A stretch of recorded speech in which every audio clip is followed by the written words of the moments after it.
हाँ तो दोस्तों, इस वीडियो में मैं आपको एक्सप्लेन करता हूँ pre order traversal without recursion. ठीक है, तो मैंने क्या करा, ये मेरा स्टार्टर कोड है जो आपको इस वीडियो के लिंक में मिल जाएगा।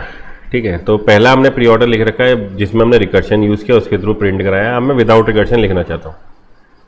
तो हमने क्या करा, सबसे पहले चेक किया कि भाई आपने रूट का एड्रेस पास किया, रूट का कंटेंट। तो रूट नोड क्या दे रहा है आपको, फर्स्ट नोड का एड्रेस, टॉप मोस्ट नोड का। अगर उसने उसको कॉपी किया हमने टैम्प के अंदर, तो हमने सबसे पहले चेक किया भाई रूट के पास कोई एड्रेस है भी या नहीं। तो हमने कहा टैम्प इक्वल टू नल। इसका मतलब रूट के पास कोई एड्रेस ही नहीं था, तभी तो टैम्प में इनिशियली नल आया। तो आपने कहा प्रिंट एफ, प्रिंट कर दो /n ट्री इज एम्प्टी, कि भाई आपका ट्री एम्प्टी और यहीं से क्या हो जाओ दोस्तों, रिटर्न हो जाओ। ठीक है, मतलब आपने प्री ऑर्डर 1 में रूट की वैल्यू पास करी, वो हमने टैम्प में कॉपी करी। अगर टैम्प में नल, तो मतलब रूट भी किसी को पॉइंट आउट नहीं कर रहा, तो आपने यहीं से प्रिंट कर दिया, यहीं से रिटर्न होगा। अगर ऐसा नहीं है तो मतलब टैम्प में कुछ तो आया है। तो मैंने आपको लास्ट वीडियो में एक्सप्लेन किया था क्या, कि अगर कुछ आया है टैम्प के अंदर, तो सबसे पहले हम जब भी प्रिंट करते हैं तो हम सबसे पहले स्टैक से पॉप आउट करते हैं वैल्यू को प्रिंट करने के लिए। तो पहले मेरे पास यहाँ तक मुझे पता चला कि टैम्प में कुछ एड्रेस है, तो मैंने कहा सबसे पहले उसे पुश कर दो। किसकी वैल्यू, हमने कहा टैम्प की वैल्यू पुश कर दो। स्टैक में चलेगी। अब मैंने लूप चलाया, मैंने क्या कहा कि भैया टॉप जब तक -1 नहीं है, मतलब स्टैक में कुछ है। तो अभी आपका क्या, अगर मैं इनिशियली बात करूँ तो अभी आपने रूट नोड का एड्रेस पास किया बस, तो भाई स्टैक खाली तो है नहीं, स्टैक तो टॉप तो इस समय 0 है। तो आपने कहा सबसे पहले इसका डाटा ही प्रिंट करा दो। आपने कहा सबसे पहले क्या कराओ दोस्तों, इसका डाटा प्रिंट %d, किसका, टैम्प में जो भी एड्रेस आया है।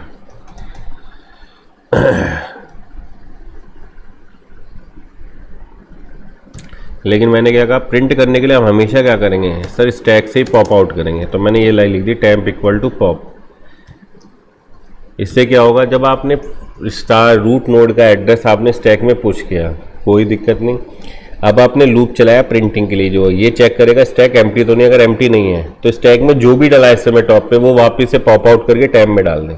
तो मतलब वापस से आपके पास रूट नोड का एड्रेस आ गया, आपने उसको प्रिंट करा लिया। अब आपने चेक किया कि जिस नोड को मैंने प्रिंट कराया उसका आरसी नल है क्या। अगर उसका आरसी नल नहीं है, RC not equal to null, अगर उसका आरसी नल नहीं है, तो हमने क्या करा, सबसे पहले इस आरसी को पुश करो। क्यों, क्योंकि हमें रूट नोड के बाद किसको प्रिंट करना है, लेफ्ट चाइल्ड को। तो सबसे पहले उसका राइट चाइल्ड का एड्रेस पुश होगा, देन उसके लेफ्ट चाइल्ड का एड्रेस। तो हमने कहा पुश कर दो किसको, टैम्प के राइट चाइल्ड के एड्रेस को। ठीक है, तो मतलब समझो अगर रूट नोड है, उसका कोई राइट चाइल्ड है, तो रूट को प्रिंट करने के बाद आपने राइट चाइल्ड के एड्रेस को स्टैक में डाल दिया। अब हम चेक करते हैं इसका रूट का कोई लेफ्ट चाइल्ड भी है क्या। अगर लेफ्ट चाइल्ड है तो उसको भी पुश कर देंगे, तो वो कहा जाएगा टॉप में आ जाएगा। तो रूट के बाद अब सबसे पहले जब हम पॉप आउट करेंगे तो लेफ्ट मोस्ट चाइल्ड का एड्रेस आएगा। तो हमने कहा इफ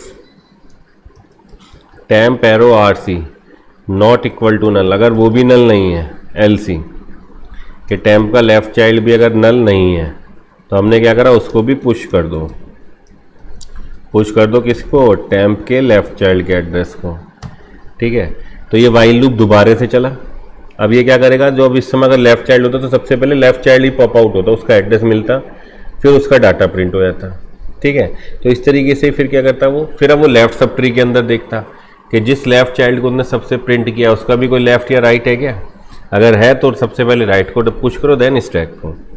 तो इसको मैंने इसको सेव किया, इसको अब मैं रन करता हूँ। तो मैं दोनों ट्रैवर्सल एक बार चेक कर लेता हूँ कि आउटपुट सेम आ रहा है कि नहीं आ रहा।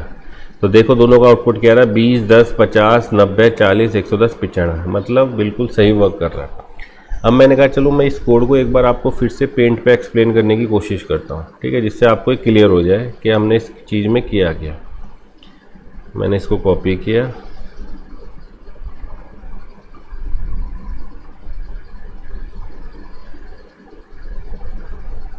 सिंपल सा कोड है, आपको इजीली समझ में आ जाएगा। इसको किया कंट्रोल में, अब समझने की कोशिश करो। ठीक है दोस्तों, देखो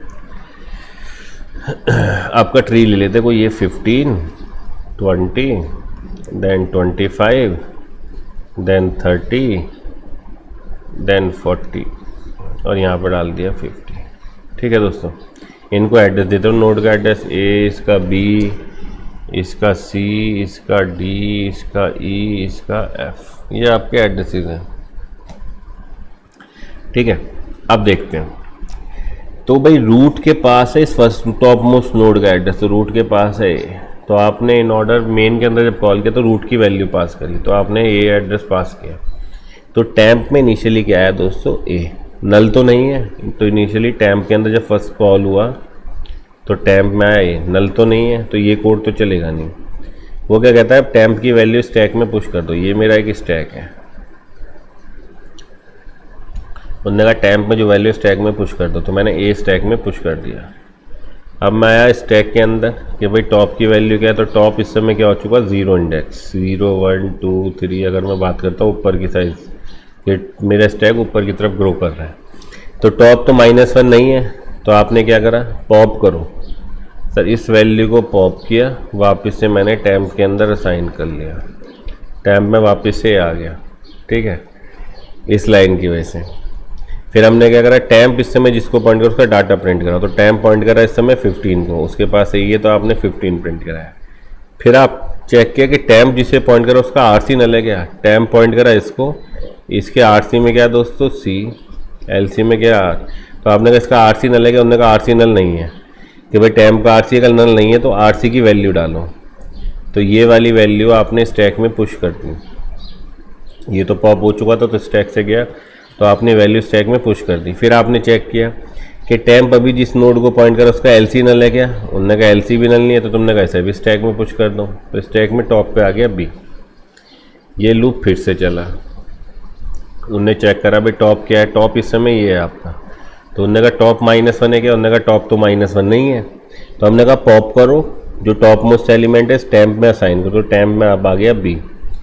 आपने जैसे ही से पॉप किया तो स्टैक से ये तो डिलीट हो गया और ये असाइन हो गया टैंप के अंदर। ठीक है, अब ये क्या कहता है कि भाई पॉप करने के बाद जो आपने टैंप में सेव किया उसका डाटा प्रिंट करो। तो टैंप में इस समय बी, तो उसका डाटा क्या आ गया स्क्रीन पे 20। फिर चेक करो कि भैया इसको प्रिंट कर लिया। अब इसका आरसी नल है क्या, इसका आरसी भी नल नहीं है। इसके आरसी में क्या दोस्तों ई, इसके एलसी में क्या है डी। तो हमने कहा इसका आरसी नल है क्या, नहीं। तो हमने कहा आरसी को स्टैक में पुश करो। फिर चेक किया इसका एलसी नल है क्या, टैंप जिसे टैंप इस समय यहाँ है, टैंप में इस समय बी, तो टैंप इस समय यहाँ पॉइंट कर रहा है। फिर इसके एलसी का एड्रेस डाला, पहुँच गए डी पे आप। लूप फिर से चला थर्ड टाइम, भाई टैंप टॉप क्या है, टॉप तो इस समय ये है, -1 तो नहीं है। तो उन्होंने कहा स्टैक के टॉप पे जो है उसे पॉप आउट करो। तो आपने इसको पॉप आउट किया और टैंप में डी असाइन हो गया। ठीक है, ये लाइन क्या कहेगी कि भाई इस समय जो डाटा पार्ट है उसको प्रिंट कराओ।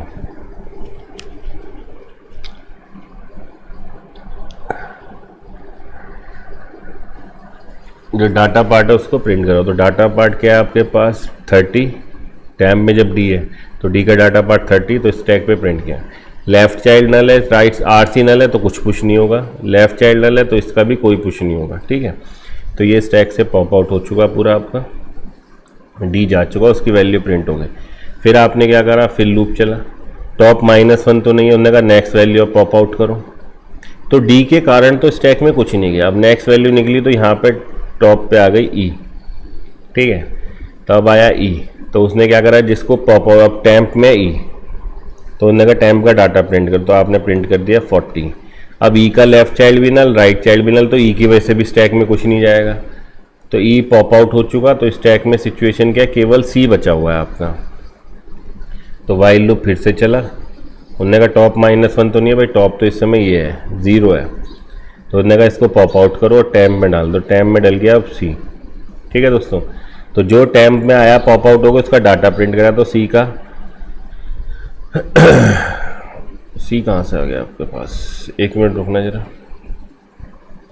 तो आप आए सी के पास, 15 तो प्रिंट कर चुके, तो सी तो पहले निकल चुका था। सी कहाँ था इसमें, अच्छा सी तो ये आपका टैंप। तो सी का डाटा प्रिंट कराया आपने। सी का डाटा क्या दोस्तों 25, तो आपकी स्क्रीन पर आ गया 25। अब आपने क्या करा भाई, इसका आरसी नल है क्या, इसका आरसी तो नल नहीं है। तो उन्होंने कहा भाई टैंप का डाटा प्रिंट कर, टैंप का आरसी नल नहीं है तो इसे स्टैक में पुश कर दो। तो स्टैक में सी तो निकल चुका क्योंकि आपने सी पॉप आउट कर लिया। तो अब स्टैक में क्या बचा, इसका आरसी नॉट नल है, तो आपने कहा इसका इस एड्रेस को स्टैक में पुश कर दो। तो स्टैक में रह गया एफ। एलसी नल है इसका, तो स्टैक में इसके एलसी की वजह से कुछ स्टैक में नहीं आएगा। फिर से लूप चला, टॉप क्या है आपका ये, 0।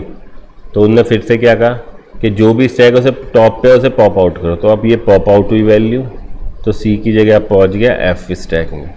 ठीक है, तुमने कहा भाई एफ का डाटा प्रिंट कराओ। इस लाइन से आपने कहा कि टैम्प में जो है एड्रेस उसका डाटा प्रिंट करो। तो एफ का डाटा क्या है 50 प्रिंट हुआ।